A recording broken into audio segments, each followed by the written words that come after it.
Hello, internet friends. My name is Catherine, and I'm the human behind creation mystical. Hello, internet friends. My name is Catherine, and I'm the human behind creation Miss Culture. And today it's another Color Wheel Monday, the series in which I just make my way through the color wheel and color theory, one color at a time. So today, what we're going to be adding to our fire engine red. I swear we're almost done with the fire engine red. So we're going to be adding orange. It's that simple because I want to have an anchor and a point in time that I can compare when we're ready to play with orange and add red to it. So it's simply because I just want to be able to compare both of it.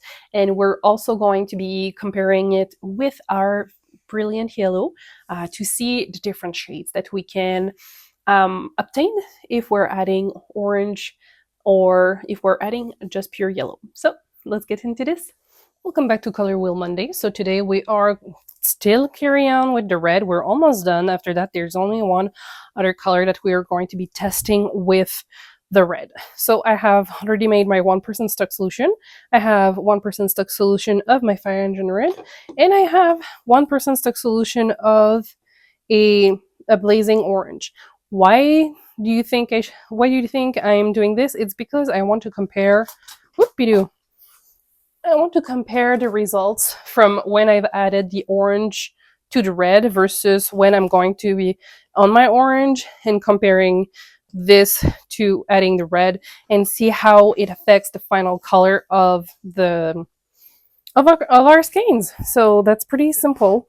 It's just so we have a point of comparison, which should be interesting. So we're going to be adding a 1% stock solution to create a 1% depth of shade of red as our base for this, and then we'll be adding the orange 0.05, 0.10, 0.25, 0.5, 0.75, and 0.1% and 1% stock solution for 1% depth of shade for this.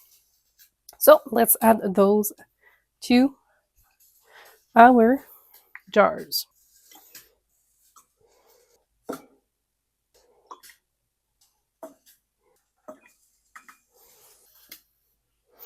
I don't think we're going to have like a big difference with this, but it could be interesting to see how it's going to be affecting the final color just by adding the orange, because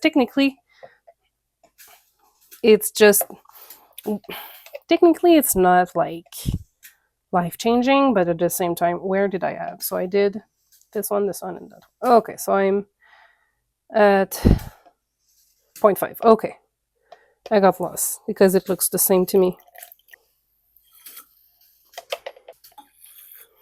So it might just be adding some warmth to the final color, and this is what I want also to see, because you don't always want to just play with primary colors, and you want to play with the secondary colors, which is totally fine. And you still need to understand how playing with it will affect the final color. And like maybe adding a tiny bit will be the same as when we added a tiny bit of brilliant yellow and do almost nothing to the colors, just add a little warmth, which is fine. Because sometimes you need to tweak a color that you want, and all you need to do is add a tiny drop of some colors to warm it up, or another color to cool it down. Cool it down. Sorry, that was supposed to be say cool it down.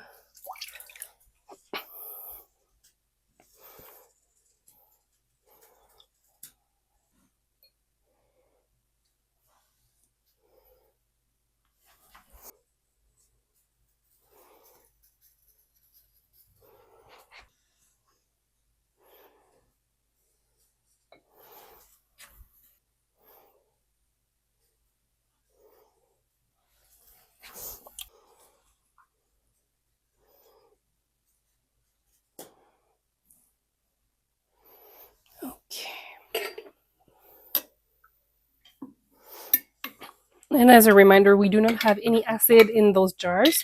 The water is room temperature and it's just tap water.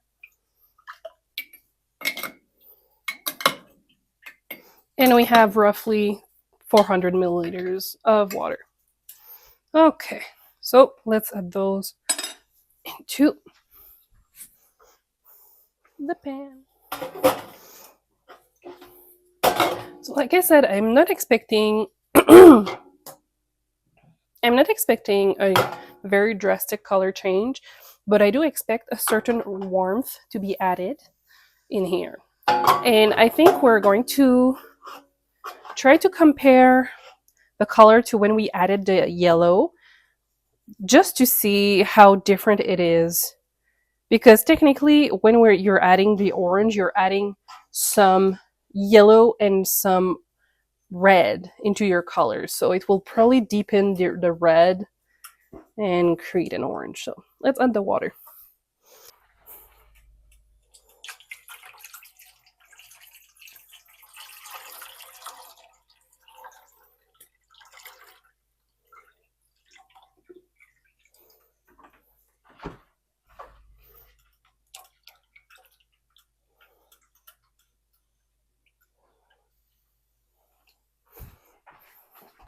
Okay, let's turn on the heat and let's add the citric acid.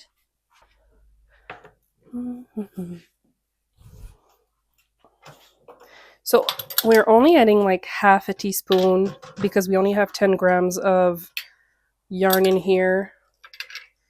So we don't really need a whole lot of citric acid.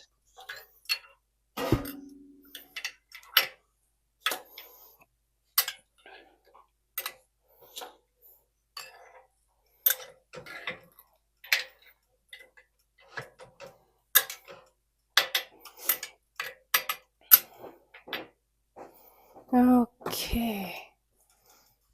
Perfect. So we're going to let this cook for a little while. The water is still cold, so it's going to take a little longer.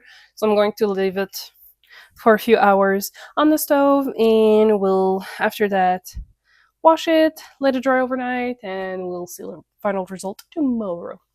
So see you.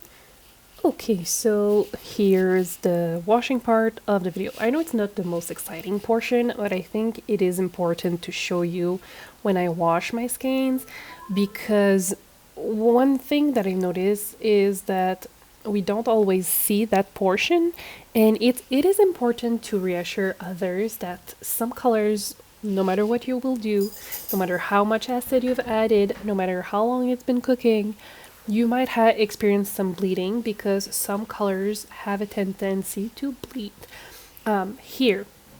So I'm very happy to say that it didn't bleed, which I was very excited because red is one of those colors that has a tendency to bleed, and it is important that you understand that if you're working with reds and you're finishing a project with other colors, your red might bleed, and this is an important point to tell your customer or yourself. So now I'm going also to show you the mason jar, and after that we'll see the final result. And why I want to show you this is because I had clear bath, and sometimes you don't have a clear bath, so it's important that you know that part as well. That's why. Okay, so here's the result of adding the orange to our fire engine red. Okay, so in here is when we did add the brilliant yellow to our fire engine red.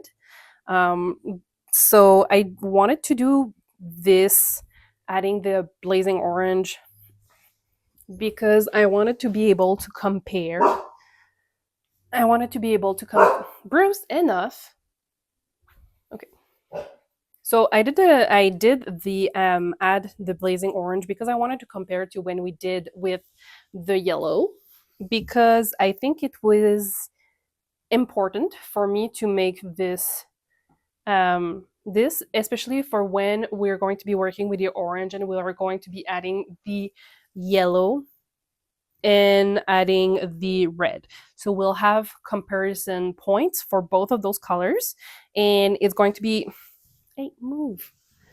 And it's going to be interesting to see how having for example, the orange versus the red versus the yellow as the main color will affect differently the final result will while adding the other colors. So this is mainly why. Okay, Zoe, please let me work. Move. Thank you. Okay, where was I? Yes, okay, so we're going to be comparing those two colors. So I don't see a whole lot of difference in person. This has definitely more red, which makes sense because your orange have red in it and yellow. Where this one is just adding the yellow, so it is definitely more orange. So this is definitely more of a red orange color, where this one is more of an orange. So I think it really depends on where you go in the shade spectrum, but this is extremely similar for both of them. I would say the main difference is in our lower depth of shade for the orange, because we have red in it. The first few colors are very much more red than on the warmer side, so it's more on the neutral red color thing. And Zoe just wants to be participating to this video, apparently. So this is the main difference.